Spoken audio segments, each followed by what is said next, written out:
Hello everyone, आप सभी का फिर से स्वागत है। ये घटना चक्र साइंस का डिस्कशन है। हम लोग बायोलॉजी को डिस्कस करें। बायोलॉजी में आज का टॉपिक है पादप जनन। सबसे पहले इसके बारे में डिस्कस करेंगे, इसके बाद इस पर आधारित तब तक जितने भी प्रश्न पूछे गए उन सभी प्रश्नों को एनालिसिस करेंगे। डिस्कशन को स्टार्ट करने से पहले मैं बता दूं कि इसका पीडीएफ अवेलेबल है। अगर आपको पीडीएफ चाहिए तो Telegram channel, Telegram quiz group या चैनल के कम्युनिटी बॉक्स में जाइए, वहां पर इसके रिगार्डिंग में इंफॉर्मेशन को अपडेट कर दिया गया है। तो चलिए स्टार्ट करते हैं। देखिए, पादप जनन वह प्रक्रिया है जिसके माध्यम से पौधे अपने जैसे नए संतति उत्पन्न करते हैं, अपने जैसे कह सकते हैं कि संतानों की उत्पत्ति करते हैं। ये दो प्रकार से होता है, एक लैंगिक जनन और दूसरा अलैंगिक जनन। जीवन चक्र के दृष्टि से पौधों का सबसे महत्वपूर्ण भाग पुष्प होता है। यह पौधे के प्रजनन में सहायक होता है। एक पुष्प में पुंकेसर और स्त्री केसर मिलकर प्रजनन अंगों का निर्माण करते हैं। यहाँ पे आप देख सकते हैं पुष्पों के विभिन्न जो भाग दिए गए हैं, जैसे इसको बोलते हैं, ये होगा परागकोश, ठीक है, यह है तंतु, ये है वर्तिकाग्र, इसको बोलते हैं वर्तिका। ये वाला जो एरिया होता है इसको ओवरी बोलते हैं, अंडाशय। और ये दल होता है, ये बाह्य दल होता है, और ये इसके अंदर जो होता है वो होता है बीजांड। तो याद रखिएगा। और इसको मिलाकर बोलते हैं स्त्री केसर और इसको मिलाकर बोलते हैं पुंकेसर। ये क्या है? ये है पुष्पासन, जिसपे फूल टिका होता है, और ये होता है डंठल, ठीक है, इस तरह से। तो इसके पूरे भाग को एक बार अच्छे से देख लीजिएगा। पराग कणों के परागकोश से वर्तिकाग्र तक पहुंचने की क्रिया को परागकण कहते हैं, ठीक है, जो लैंगिक जनन के लिए आवश्यक होता है। परागकण की क्रिया दो प्रकार से होती है, स्वपरागण तथा परपरागण। उभयलिंगी पुष्प में पुमंग तथा जयांग के अलग अलग समय पर परिपक्व होने की घटना याद रखिए, पृथक पक्वता या भिन्न काल पक्वता कहलाती है, ठीक है, जो कि दो प्रकार की होती है। कितने प्रकार की? दो प्रकार की होती है, याद रखिएगा। पूर्व पुंक देखिए, पूर्व पुंप पक्वता और दूसरा पूर्व स्त्री पक्वता। पूर्व पुंप पक्वता में जो पूर्व पुंप पक्वता जो होता है, इसमें परागकोश अंडाशय से पूर्व पकते हैं, जबकि पूर्व स्त्री पक्वता में अंडाशय परागकोश से पहले पकता है, यानी परिपक्व होता है। इन स्थितियों में पुष्पों में स्वपरागण संपन्न नहीं हो पाता है। कायिक प्रवर्धन के बारे में अगर बात करें तो देखिए, प्रजनन की एक अलैंगिक विधि है। कायिक प्रवर्धन क्या है? यह प्रजनन की एक अलैंगिक विधि है। इसमें नए पौधे किसी भी जनन अंगों के सहायता से, मतलब कि जनन अंगों के सहायता के बिना पुराने पौधों के भागों से प्राप्त किए जाते हैं। स्तंभ कर्तन या तना काट, दाब लगाना तथा कलम बांधना आदि इसकी पारंपरिक विधियां हैं, मेथड है। अलैंगिक जनन के द्वारा उत्पन्न नए पौधे अपने जनक के अकारकीय तथा आनुवांशिकीय रूप से समरूप होते हैं। इसके विपरीत लैंगिक जनन के द्वारा उत्पन्न पौधे यानी बीजों से पौधे अकारकीय तथा आनुवांशिकीय रूप से अपने जनकों के समरूप नहीं होते, उनमें विभिन्नताएं पाई जाती हैं। देखिए, बोगेनविलिया, कार्नेशन, गुलाब, अंगूर में स्तंभ कर्तन के द्वारा प्रवर्धन होता है, जबकि कोको में स्तंभ कर्तन के द्वारा प्रवर्धन के साथ ही बीजों के द्वारा प्रवर्धन भी होता है। इसके बीजों को सर्वप्रथम नर्सरी में उगाते हैं। इसके बाद इन नवजात पौधों को मृदा में 4 फीट की दूरी पर ट्रांसप्लांट कर देते हैं, प्रत्यारोपित कर देते हैं। दाब तकनीक में पौधों की तना शाखा को दबाकर भूमि से संपर्क कराया जाता है। कुछ दिनों में तना शाखा में जड़ें उग जाती हैं और इसे अलग करके नए पौधे के रूप में उगा लिया जाता है। चमेली के पौधों का प्रवर्धन इसी प्रकार किया जाता है, जबकि मौसमी के पौधों का प्रवर्धन कलमबंध तकनीक से किया जाता है। गन्ने का तना जो होता है ठोस एवं संधिबद्ध होता है, जिसमें पर्व तथा पर्व संधियां पाई जाती हैं, और इसमें आमतौर पर स्तंभ कर्तन या तना काट विधि के द्वारा कायिक प्रवर्धन होता है। इस पर आधारित पहला प्रश्न पूछा गया कि पौधों में अर्धसूत्री विभाजन के अध्ययन के लिए सबसे उपयुक्त भाग होगा। पौधों में अर्धसूत्री विभाजन के अध्ययन के लिए सबसे प्रयुक्त भाग होगा, कौन सा भाग होगा? तो याद रखिएगा परागकोश, यानी सी ऑप्शन। पौधों में अर्धसूत्री विभाजन के अध्ययन के लिए उपयुक्त विकल्पों में सबसे उपयुक्त भाग परागकोश है। इसमें अर्धसूत्री विभाजन के बाद परागकणों का निर्माण होता है, जो वास्तव में अपरिपक्व नर युग्मक या युग्मकोद्भिद है। प्रजनन के लिए पौधों पर पुष्प जो है उत्पन्न होते हैं। पुंकेसर नर जननांग तथा अंडप मादा जननांग के रूप में होते हैं। पुंकेसर में पुतंतु व परागकोश होता है और अंडप में अंडाशय, वर्तिका एवं वर्तिकाग्र होते हैं। सेकंड प्रश्न है, निम्नलिखित में से कौन से कथन पौधों के कायिक प्रवर्धन के संबंध में सही है? कौन से कथन पौधों के कायिक प्रवर्धन के संबंध में सही है? पहला है कायिक प्रवर्धन क्लोनीय जनसंख्या को उत्पन्न करता है। दूसरा, कायिक प्रवर्धन विषाणुओं का निष्प्रभावन करने में सहायक है। तीसरा, कायिक प्रवर्धन वर्ष के अधिकतर भाग में चल सकता है। तो इनमें से कौन सा कायिक प्रवर्धन के बारे में सही है? इसका सही जवाब क्या होगा, बताइए। तो देखिए, अगर बात करें तो दूसरा छोड़कर, यानी सेकंड जो स्टेटमेंट है, इसको छोड़कर पहला और तीसरा बिल्कुल कथन जो है सही है कायिक प्रवर्धन के संबंध में। पौधे के कायिक भागों में या कायिक भागों यथा जड़, स्तंभ और पत्तों के द्वारा जनन, जिसमें लैंगिक जनन या लैंगिक अंग क्रियात्मक भाग नहीं होते, कायिक प्रवर्धन कहलाता है। कायिक जनन का मुख्य लाभ है कि इसमें कोई भी क्षेत्र बड़ी शीघ्रता से एक जाति विशेष के द्वारा आच्छादित हो जाता है, परंतु यह जनन विधि जाति श्रृंखला की दूरस्थ वृद्धि में सहायक नहीं है, क्योंकि कायिक अंग उतनी दूरी तक नहीं वितरित हो पाते जितने कि बीज। कायिक जनन के द्वारा उत्पन्न संतति जनक रूपेण पैतृक जो है सम्मान होती है और इसमें कोई भिन्नता या नए गुण और ओझ नहीं पाए जाते। कायिक जनन विषाणुओं का प्रसार करने में सहायक है, इसलिए पहला कथन सत्य नहीं है, दूसरा कथन सत्य नहीं है, पहला कथन सत्य है। कायिक प्रवर्धन वर्ष के अधिकतर भाग में चल सकता है, इसीलिए तीसरा कथन भी सत्य है।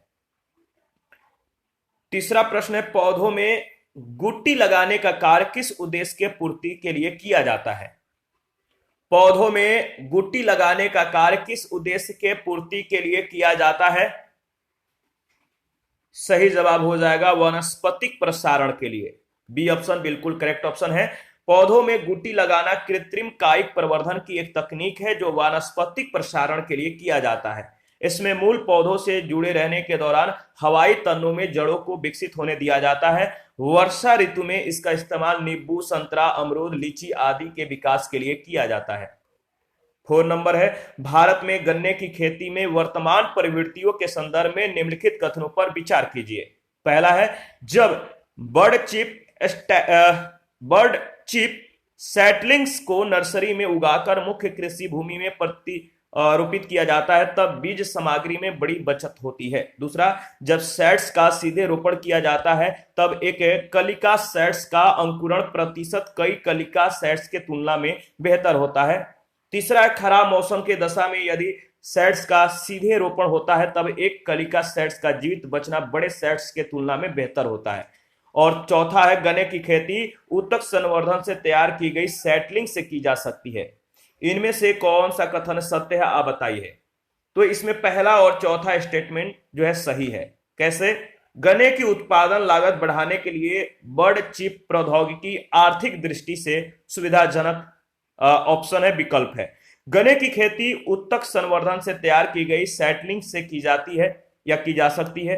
वर्तमान में गन्ने की खेती में पारंपरिक विधि के विपरीत आधुनिक उन्नत विधि का उपयोग किया जा रहा है, जिसमें कलिका चिप गना बीज का उपयोग होता है। इस विधि के अंतर्गत कलिका चिप्स का प्रस्फुटन तथा गुणन क्षमता बहुत अधिक होता है, जबकि पारंपरिक विधि का प्रस्फुटन तथा गुणन क्षमता अपेक्षाकृत कम होता है।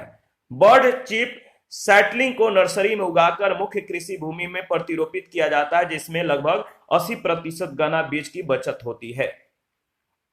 फसल चक्र के संदर्भ में निम्नलिखित में से कौन से कथन सही है? फसल चक्र के संदर्भ में निम्नलिखित में से कौन सा कथन सही है? तो देखिए इसका सही जवाब हो जाएगा, बताइए। अगर बात करें तो इसमें जो दूसरा कथन है कि फलीदार फसल के बाद बिना फली वाला फसल या बिना फली वाली फसल लेनी चाहिए, तो इसमें केवल आपका दूसरा स्टेटमेंट सही है। कैसे? फसल चक्र में किसी खेत में अलग अलग ऋतु में प्रत्येक वर्ष अलग अलग प्रकार के फसलों को उगाया जाता है। इसका फायदा यह होता है कि खेत में उपस्थित सभी पोषक तत्वों का बेहतर उपयोग किया जा सके। प्रत्येक फसल की पोषक आवश्यकताएं भिन्न भिन्न होती हैं। अलग अलग फसलों को उगाने के लिए खेतों की मृदा को उपयोग में लाए गए पोषक तत्वों को पुनः प्राप्त करने में समय और अवसर प्राप्त हो जाता है। जैसे कि फलीदार लेग्यूम या दालों वाली फसलों को उगाने से राइजोबियम के कारण नाइट्रोजन की मात्रा बढ़ जाती है, जो अगली बिना फली वाली कृषि के लिए मृदा को अतिरिक्त नाइट्रोजन प्रदान करती है। 6 नंबर है, क्लोनल वर्ण का प्रयोग किया जाता है। क्लोनल वर्ण का प्रयोग किया जाता है किसमें? क्लोनल वर्ण का प्रयोग किया जाता है आलू में, यानी डी ऑप्शन इसका सही जवाब हो जाएगा। आगे बढ़ते हैं। क्लोनल वर्ण उच्च गुणवत्ता के बीजों का उत्पादन करने की एक मेथड है। आलू के उत्पादन में यह विधि जो है प्रयुक्त होती है। 7 नंबर है, भ्रूण किसमें मिलता है? भ्रूण किसमें मिलता है? तो याद रखिएगा बीज में, यानी सी ऑप्शन। पौधों में भ्रूण बीज में मिलता है। अंकुरण प्रक्रिया के फलस्वरूप भ्रूण बीज से बाहर आता है। प्रश्न संख्या 8 है, मां पौधों की भांति पौधा मिलता है। मां पौधों की भांति पौधा किनसे मिलता है? तो तना काट से, यानी इसका सही जवाब हो जाएगा बी ऑप्शन। कायिक प्रवर्धन प्रजनन की एक अलैंगिक विधि है। कायिक प्रवर्धन क्या है? प्रजनन की क्या है? एक अलैंगिक विधि है, और इसमें नए पौधे किसी भी जनन अंग के सहायता के बिना पुराने पौधों के भागों से प्राप्त किए जाते हैं। तना काट, दाब लगाना और कलम बांधना आदि इसकी पारंपरिक विधियां हैं।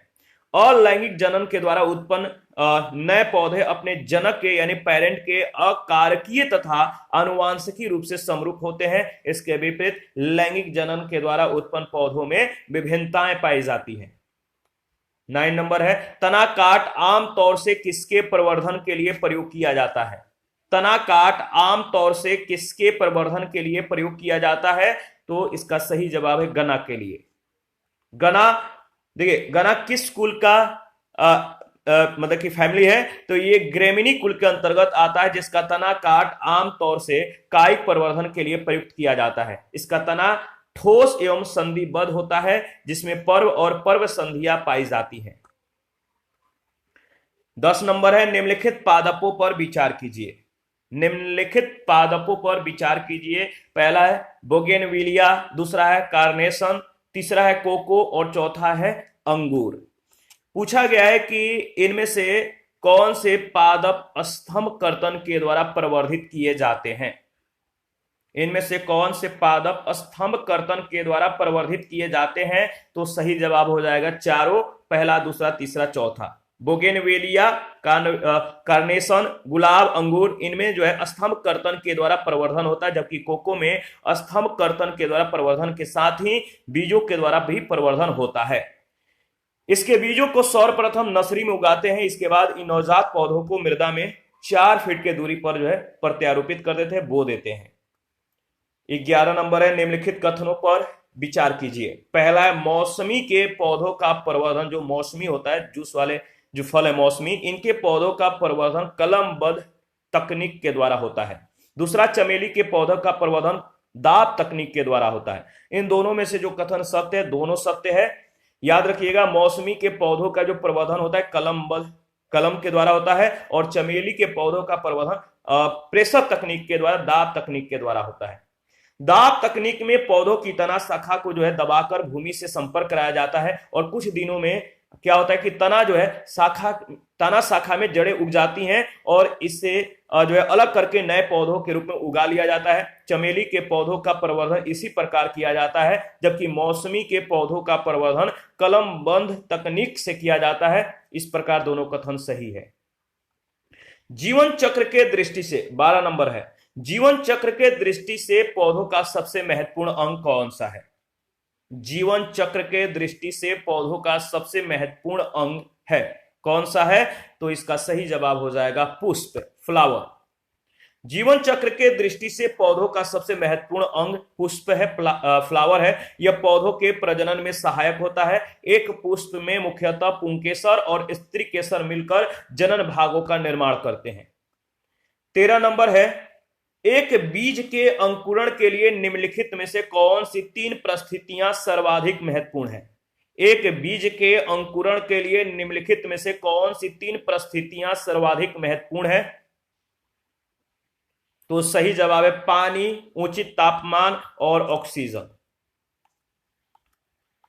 देखिए, अगर बात करें तो बीज के अंकुरण के लिए उचित आर्द्रता या पानी, उचित तापमान और ऑक्सीजन सबसे महत्वपूर्ण है, जबकि सूर्य का प्रकाश आवश्यक नहीं है।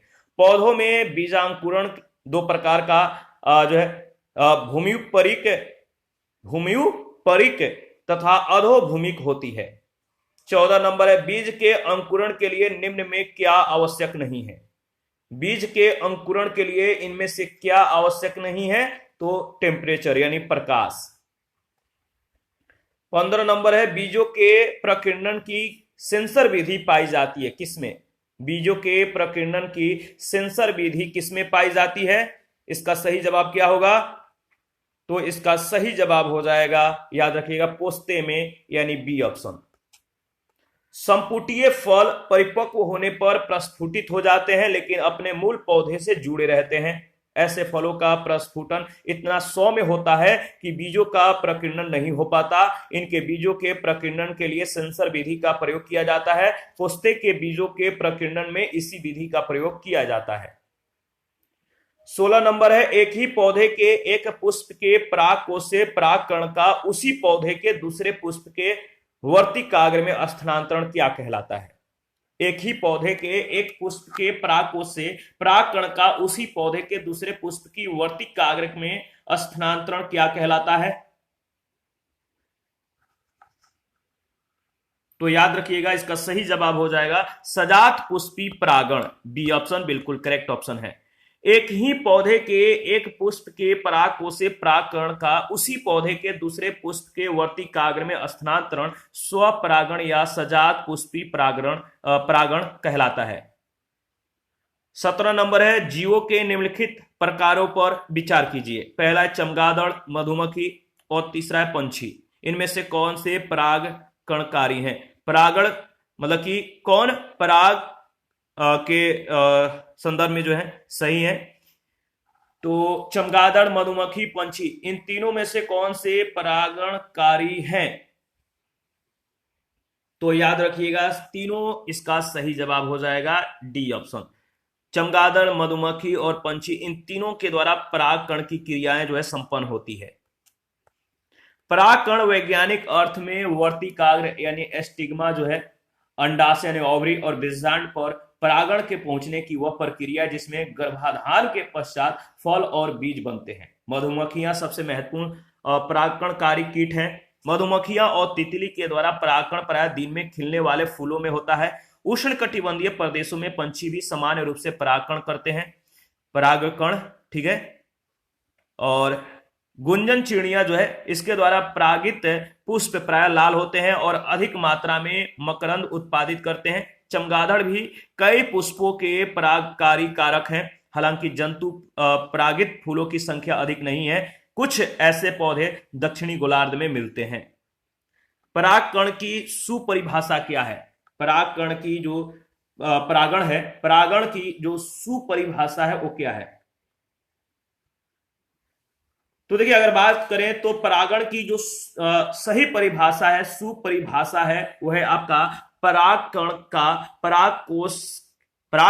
परागकोश से क्लोम छिद्र यानी वर्तिकाग्र तक स्थानांतरित होने की क्रिया, ऑप्शन ए। 19 नंबर है, बीज जो प्रति वर्ष बदला जाता है क्या कहलाता है? बीज जो प्रति वर्ष चेंज होता है, बदला जाता है, कहलाता है संकर बीज, यानी डी ऑप्शन।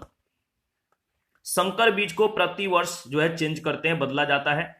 और यदि किसी, प्रश्न संख्या 20 है, यदि किसी उभयलिंगी पुष्प में पुमंग और जयांग अलग अलग समय पर परिपक्व होते हैं तो इस तथ्य को कहते हैं, क्या कहते हैं?